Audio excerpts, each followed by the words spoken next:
Hi செல்லம், வணக்கம்.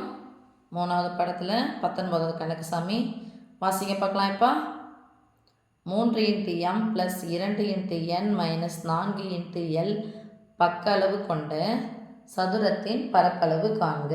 படிங்க.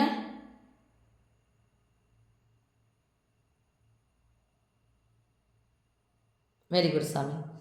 என்ன வடிவம் கொடுத்துருக்காங்க? இப்போ என்ன வடிவம் கொடுத்துருக்காங்க? சதுரம். சதுரத்தினுடைய என்ன கேட்குறாங்க? பரப்பளவு. அப்போ சதுரம் எப்படி இருக்கும்?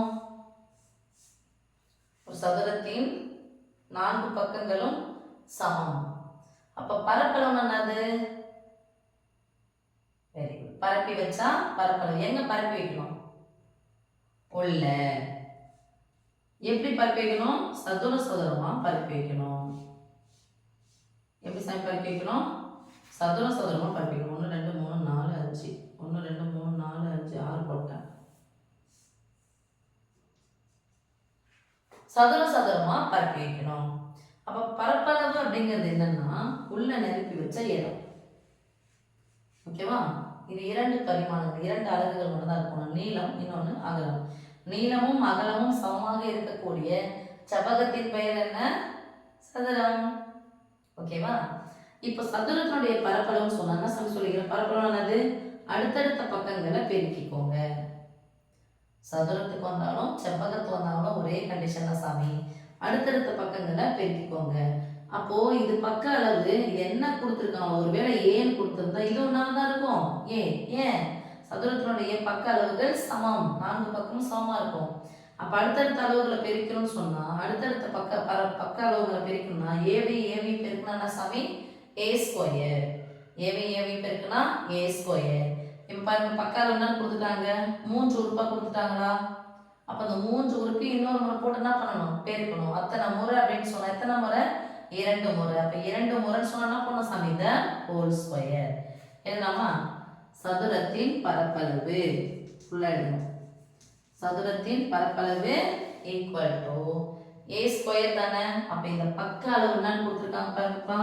3 × m + 2 × n - 4 × l.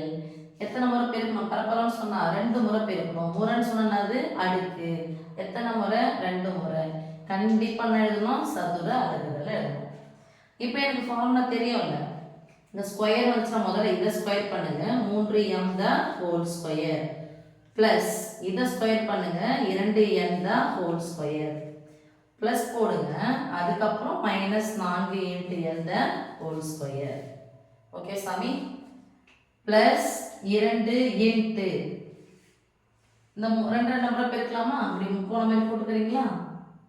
இங்க பிளஸ் 3m பிளஸ் 2n -4 அப்படியே பெருக்கி நான் போடுறோம் சாமி. 2 இன்ட்டு இது 2 பெருக்கிறேன். 3 n 6 m n பெருக்கினா mn.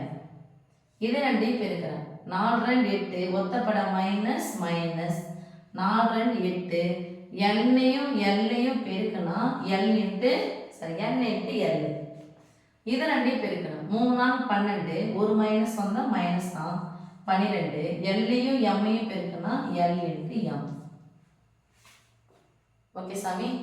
இது உள்ள போயிட்டு பிரிச்சும் போடலாம். இப்போ இன்னொன்று பாருங்க. பொதுவாக யார் இருக்காங்க? இதை பாருங்க. 6 8 12 முடிஞ்சிட்டுனா வாய்ப்பாடு 2ஆம் வாய்ப்பாடு.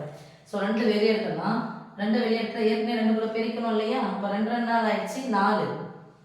இங்க 3 2 6 4 2 8 6 12 ஈக்குவல் போனால் நடுவில் பெருக்கல் இருக்குது. ஸ்கொயர் ஆனது எம்முக்கு சொந்தம் 3க்கு சொந்தம். 3 square 9 into m² plus 2 square 4 into n². அடுக்கு 2 இருந்தால் மைனஸ் இருந்தால் தானே கிடைக்கும், ப்ளஸ்ஸாக கிடைக்கும். ஓகே சாமி? அப்புறம் 4 ஸ்கொயர் என்னதுப்பா? அத்தனை முறை போட்டு பெருக்கு. எத்தனை முறை போட்டு பெருக்கு? 2 முறை. யார் பெருக்கு? 4 பெருக்கு. 4 16 ப்ளஸ் 16 எல்லி பெருக்குன்னா என்னது? l². இங்கே 2 பெருக்கிட்டேன். ப்ளஸ் 4 இன்ட்டு மேலே கேன்சல் பண்ணி வச்சு பாருங்க. 3 into mn minus 4 into nl minus 6 into lm. நான் எழுதுன சாமி கடைசியில் சதுர அலகுகள். நல்ல கவனி சாமி. பொதுவாக இருக்கிறத வெளியே எழுதி ஷார்டன் பண்ண கற்றுக்கோங்க. உள்ள பெருக்கி பிரித்து எழுதுறது கிடையாது, ஷார்டன் பண்ண கற்றுக்கணும். சரி சாமி. மகா இதில் யாரும் பொதுவாக எடுக்கலாமா? இதை யாரும் பொதுவாக எடுக்க முடியாது பாருங்க. 3 உறுப்புகள் யாரும் பொதுவாக எடுக்க முடியுமா?